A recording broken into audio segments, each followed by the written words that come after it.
아멘. 오늘 저에게 주신 하나님의 말씀은 구약성경 시편 45편 말씀입니다.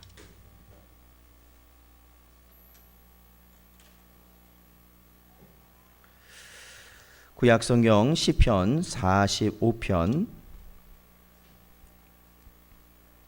1절부터 6절까지 말씀을 저희 한 절씩 교독하겠습니다. 내 마음이 좋은 말로 왕을 위하여 지은 것을 말하리니 내 혀는 글 솜씨가 뛰어난 서기관의 붓끝과 같도다.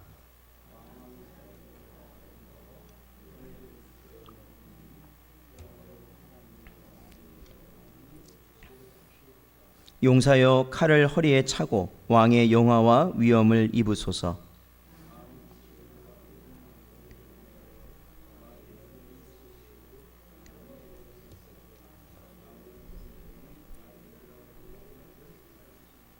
왕의 화살은 날카로워 왕의 원수의 염통을 뚫으니 만민이 왕의 앞에 엎드러지는도다. 하나님이여 주의 보좌는 영원하며 주의 나라의 규는 공평한 규이니이다. 아멘. 사랑하는 성도 여러분, 오늘도 이 시간 주신 말씀 가운데 큰 은혜 받으시고 온전히 말씀 가운데 살아가시는 복된 여러분 되시기를 축원드립니다. 오늘 찬송하면서 갑자기 드는 생각이 제가 결혼을 처음 하고 그러니까 제가 2010년도에 결혼을 했으니까요. 결혼을 처음 했던 그 해에 사역지가 제가 옮겨졌었어요. 그래서 제가 광주에 살았는데 저기 시흥시에 있는 거기 포리라고 그래요. 거기 이름이 포리예요. 포리. 그 곳에 있는 포리 교회를 제가 잠깐 한 3년 제가 섬긴 적이 있는데 그 교회를 가려면 제가 이 대중교통을 이용해서 가면 편도가 거의 정확하게 3시간이 걸립니다. 그러니까 왕복으로 하면 6시간이 걸리는 교회였어요. 그 교회를 제가 이제 3년을 섬기면서 이 금요일 같은 날은 제가 금요일 그때 이 교회도 8시부터 시작이었거든요. 그럼 8시부터 시작하면 제가 30분간 찬양 인도를 합니다. 그리고 바로 나와야 돼요. 안 그러면 차를 못 타요. 광주에 오는 차를. 막차가 끊어지면 중간에 오다가 여기서 신도림에서 넘어가서는 끊어지는 상황이기 때문에 올 수가 없어요. 그래서 그렇게 제가 3년을 사역했던 시간들이 생각이 났어요. 제가 그때 금요일 날 찬양 인도만 하고 막 허겁지겁 와서 버스를 타고 광역버스 타고 막 올라오는 길에 그런 생각을 했어요. 아, 지금 내가 뭐 하는 건가? 뭐 하는 건가? 이거 30분 하려고 제가 6시간을 다니는 거 아닙니까? 그 금요일을 6시간. 차를 6시간을 타는 거라고요. 그러니까 3시간 하면 대전 정도 가는 거 아니에요. 대전. 근데 6시간이에요. 그런 생각을 했었어요. 그런데 그때 주셨던 마음이 뭐였냐면은 어떤 그 선교사님이 생각났어요. 그 선교사님이 오지에서 선교를 하시는 분인데 그분이 한 3일? 주야로 한 3일을 산을 넘고 물을 건너서 그곳에 마을에 도착해서 그곳에서 뭐 하시느냐? 1시간 예배하시는 거예요. 1시간. 3일을 가서 1시간 예배하는 거예요. 차로 갈 수가 없는 곳이기 때문에.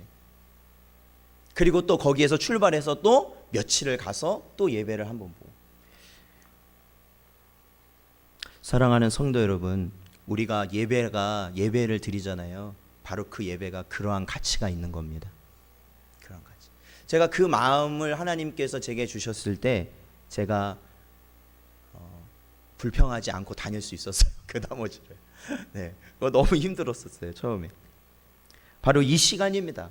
우리가 이 마지막 때를 살아가면서 예배의 가치가 끝없이 추락하고 더 이상 아무것도 아니라는 그러한 시대를 우리는 경험하고 있지만 그러할수록 가장 귀한 게 뭐냐면 예배의 자리 또한 기도의 자리입니다. 사랑하는 성도 여러분, 단 10분이 되더라도 우리가 합심하여 하나님 앞에 기도할 수 있다는 것, 믿음으로 나아갈 수 있다는 것, 이것은 우리에게 큰 복입니다. 이러할 때가 어느 때까지 지속될지 우리는 알 수 없습니다. 그렇기 때문에 이러한 복을 누릴 수 있을 때 힘써서 여러분 주님 앞에 나아가실 수 있는 여러분 되시기를 축원드립니다. 그리고 신앙생활은 절대로 편하게 하면 안 됩니다, 여러분. 편하게 신앙생활하면요, 그거 다 독이 됩니다. 독이 됩니다. 그 사람의 영이 자라지도 못하고 믿음이 자라지도 못합니다.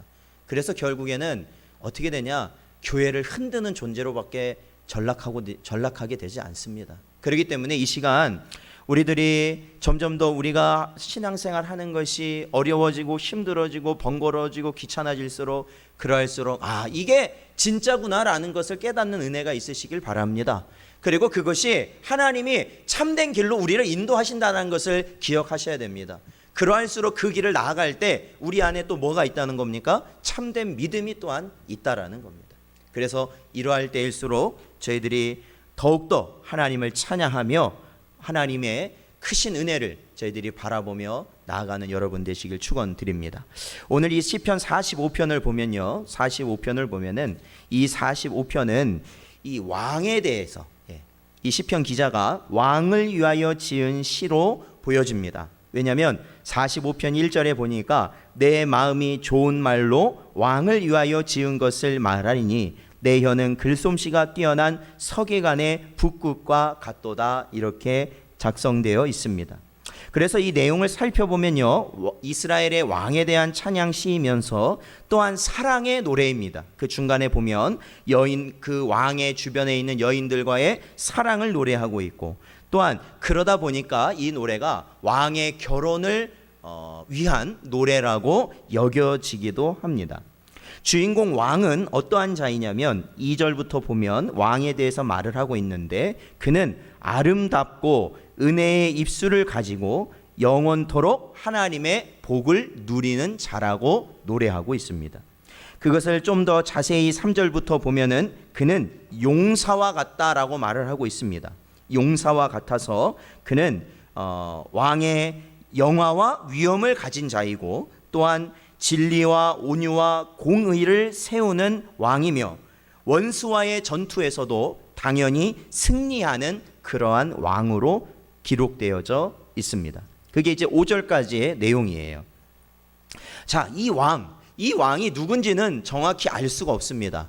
이 왕이 누구인지는 정확히 알 수 없어요. 아마도 이스라엘 왕 중에 한 사람을 노래한 그러한 시겠죠. 그리고 그 이후에는 왕을 위해서 항상 불려졌던 시일 거라 예상이 되는데, 이 왕이 누구인지는 정확히 알 수는 없습니다. 그러나 이 왕이 누구인지는 그리 중요한 것은 아닙니다. 뭐가 중요하냐? 바로 6절의 말씀입니다. 6절을 보면 하나님이여 주의 보좌는 영원하며 주의 나라의 규는 공평한 규이니이다, 이렇게 시편은 노래하고 있습니다. 시인은 노래하고 있죠. 자, 이 말은 무슨 말이냐? 2절에서도 뭐라고 말하고 있습니까? 이 왕은 하나님으로부터 영원히 복을 받는 자다라고 말하고 있습니다. 그리고 6절 제가 방금 읽었던 이 말을 통해서 그러한 하나님은 어떠한 하나님이시냐면 영원하신 분이고, 또한 주의 나라의 규는 공평한 규다, 즉 공의의 하나님이시다라는 겁니다. 그러한 하나님이 이 왕에게 복을 주심으로 말미암아 이 왕은 어떻습니까? 저희들이 살펴보았던 아름다운 왕이고 입술에 은혜가 있는 왕이고, 또한 용사와 같아서 왕의 영화와 위엄을 가진 왕이며 진리와 온유와 공의로 다스리는 위엄을 가진 왕이 될 수 있었다라는 것이죠. 그러니까 이 왕이 잘해서라는 것이 아니라 하나님이 어떠한 하나님일까요? 영원하시고 공평하신 공의의 하나님께서 이 왕에게 복을 내리시니 이 왕을 그 누구도 대적할 자가 없었다라는 겁니다. 그 왕이 이 나라를 잘 다스릴 수 있었다라는 겁니다. 그것이 바로 이 왕에 대한 이 시인의 노래인 것이죠. 사랑하는 성도 여러분, 이것이 이스라엘 때만 해당되는 말일까요? 아닙니다. 이것은 오늘날도 마찬가지일 겁니다. 오늘날도 마찬가지일 겁니다. 사랑하는 성도 여러분, 역사를 주관하시는 분이 하나님이십니다. 믿으십니까? 그 말은 어떠한 말이냐? 역사를 주장한다라는 것은 좀 더 우리가 볼 수 있는 말로 그러니까 이해하기 쉬운 말로 하자면은 이 세상의 모든 지도자들을 하나님께서 이끌고 가신다라는 겁니다. 이끌고 가신다. 누구의 뜻대로 이끌고 가실까요? 하나님의 뜻대로 이끌고 가신다라는 겁니다. 가신다. 그렇기 때문에 그러한 하나님께 붙들려서 사는 것이 성도에겐 참 복이다라는 겁니다. 사람은 영과 육으로 되어 있죠. 그렇기 때문에 사람은 어떤 존재입니까? 영적 존재입니다. 영적 존재. 네. 성경에서는 사람이 영적 존재라고 말하고 있어요. 그러므로 이 영이요, 사람의 영이 하나님의 영의 이끌림을 받느냐 아니면 사탄의 영의 이끌림을 받느냐에 따라서 결국 어떠한 삶을 살게 되느냐가 결정이 되게 되죠. 그렇죠. 우리는 영적 존재이기 때문에 그래요. 그러니까 우리는 항상 그것을 깨달아야 됩니다. 그러니까 우리의 육신을 뭐 편하게 해주고 만족하게 해주고 잘해준다고 해서 인간이 만족할 수 있을까요? 없습니다. 왜 그럴까요? 육적인 게 모든 게 완벽한데 왜 만족할 수 없을까요? 그것은 영이 채워지지 않기 때문에 그렇습니다. 영이요. 그래서 돈 많은 사람이든 명예가 높은 사람이든 뭐 건강한 사람이든 어떤 사람이든지 간에 육신적인 것이 아무리 좋은 사람이라 할지라도 결국 영적인 것이 없다면 무너지고 마는 것이 인생이라는 겁니다. 그것이 인생이에요. 그러므로 영적인 것을 내세우는 사람이 이 세상에서 가장 불쌍한 겁니다. 그리고 더 불쌍한 사람은 누구일까요? 영적인 것을 내세우는 사람을 부러워하는 사람이 제일 불쌍한 사람인 거죠. 제일 불쌍한 사람. 하나님께서 우리에게 믿음을 주시고 우리를 영적 부요를 누리게 하신 은혜가 우리에게 있는 줄로 믿습니다. 우리는 바로 그러한 영적 부요함을 누리고 있는 자라는 겁니다. 누가복음 22장 3절에 보면요, 열둘 중에 하나인 가룟인이라 부르는 유다에게 사탄이 들어가니 이렇게 기록되어 있습니다. 유다가 어떤 짓을 했죠? 예수님을 팔아넘겼어요. 예수님의 제자로서 그 옆에서 뭐예요? 복음도 전했던 사람일 거 아닙니까? 귀신도 쫓았던 사람 아닙니까? 그런데도 불구하고 그가 사탄의 영에 끌려서 예수님을 팔아넘깁니다. 그리고 그는 나중에 자살하게 됩니다. 여러분, 왕의 시작이요 하나님이시며 그로 말미암아 하나님께서 주신 은혜를 누리는 것처럼 우리 역시도 하나님의 은혜로 말미암아 시작되었다는 것을 기억하시길 바랍니다. 그것을 깨달아야 돼요. 여러분이 가지고 있는 거 다 어떻게 해서 여러분이 다 가지고 있는 겁니까? 그게 다 하나님 은혜라는 겁니다. 교회 다니는 것만 하나님의 은혜가 아니라 우리가 이 땅에 태어나서 우리가 이 땅에서 살아와서 지금까지 누리고 있는 그 모든 것이 다 하나님의 것입니다. 하나님께서 우리에게 허락하셨다라는 것이죠. 그래서 모든 것이 하나님으로부터 시작돼서 모든 것이 하나님으로 말미암고 결국에는 하나님께로 돌아간다라는 것을 우리는 분명히 기억해야 됩니다. 그러한 마음으로라면 우리는 어떻게 해야 될까요? 하나님께 드리는 이 예배를 귀하게 여길 수밖에 없다라는 겁니다. 왜요? 이 예배의 시간은 과거와 현재와 미래가 다 공존하는 시간이기 때문에 그렇습니다. 왜요? 하나님께 나왔기 때문에 그렇죠. 하나님은 모든 시간의 주관자이시기 때문에 그렇습니다. 그래서 과거를 후회하는 자도 마찬가지입니다. 누구 앞에 나가는 겁니까? 주님 앞에 나가는 겁니다. 현재 고달프고 어려운 자들도 누구 앞에 나가는 겁니까? 주님 앞에 나가는 겁니다. 앞날이 걱정되는 자도 누구 앞에 나가는 겁니까? 주님 앞에 나가는 겁니다. 왜? 하나님께서 과거와 현재와 미래를 주관하시는 분이시기 때문에 그렇습니다. 사랑하는 성도 여러분, 모든 것의 시작이 되시고 모든 것의 과정이시며 끝이 되시는 하나님 아버지를 바라보실 수 있는 은혜가 있으시기를 주님의 이름으로 축원드립니다. 9절부터 보면 어떠한 내용이 나오냐면 그 왕 가까이에 있는 여인들에 대한 이야기입니다. 여인들이, 왕 가까이 있는 여인들이라는 건 결국 왕비입니다. 왕비. 그렇죠? 예. 왕후라는 정식 아내가 한 명 있고 그 이후에는 수많은, 그렇죠, 그 이후에 또 다른 아내들이 많이 있는 것이 왕입니다. 왜냐하면 이 당시의 왕은 다른 나라와 이 외교적인 그러한 관계를 맺을 때 어떻게 하냐면 그 나라의 딸을 이 왕에게 어떻게 하면 시집을 보내는 것이죠. 그래서 인척지간을 맺는 것이 외교의 방편이었기 때문에 왕은 다른 나라의 공주들과 결혼할 수밖에 없는 그러한 상황입니다. 그래서 그 여인들, 그 공주들이 이 이스라엘의 왕에게 시집 와가지고 어떠하겠습니까? 다들 이 왕의 신임을 사기 위해서 얼마나 노력하겠어요. 남편은 하나뿐인데. 자, 그러기서 어떤 이들은 어떻게 하면 다 아름답게 하고 꾸미고 치장할 거 아니겠습니까? 그런데 이 이스라엘 왕에게 특별하게 보일 수 있는 길은 단 한 가지입니다. 그것은 10절인데요. 자, 10절 말씀을 같이 한번 읽어볼까요? 10절 읽어보죠. 시작. 딸이여 듣고 보고 귀를 기울일지어다. 내 백성과 내 아버지의 집을 잊어버릴지어다. 아멘. 그렇습니다. 그 여인이, 이방 여인이 어느 나라 출신이고 어떠한 배경을 가졌고 어떻게 살았던지 간에 그것을 어떻게 하라는 겁니까? 잊어버리라는 겁니다. 잊어버리고 전적으로 이 나라에서 하나님을 섬기며 왕을 섬기며 살아가라는 것이죠. 그것이 왕이 보기에 가장 귀하고 아름다운 것이다라는 겁니다. 자, 여기 보면 이 45편에 있는 이 왕을요, 사실은 누구라고도 이야기하냐면 신약에 보면 히브리서 1장 7절에서 8절에 보면 여기에 나온 왕이 바로 예수 그리스도시다라고 설명을 하고 있는 부분이 있습니다. 그래서 이 왕이 예수 그리스도에 대한 예표라고 우리가 본다면 이렇게 이해할 수 있습니다. 그것은 뭐예요? 우리가 온전히 예수 그리스도를 따르고 왕 대신 예수 그리스도를 따르고 섬기고 그분과의 사랑의 관계가 이루어지기 위해서는 어떠하라는 겁니까? 우리의 과거를 잊어야 된다는 겁니다. 우리의 육신의 삶을 잊어야 된다는 겁니다.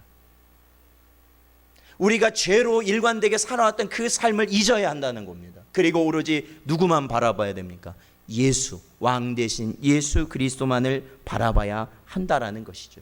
그러할 때 우리가 주님의 사랑을 누릴 수 있다라는 겁니다.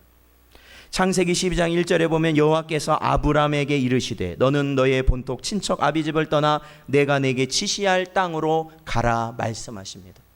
그 평생을 살아왔던 터전을 어떻게 하라는 거예요? 버리라는 겁니다. 뒤도 돌아보지 말으라는 겁니다. 그리고 어디로 가라?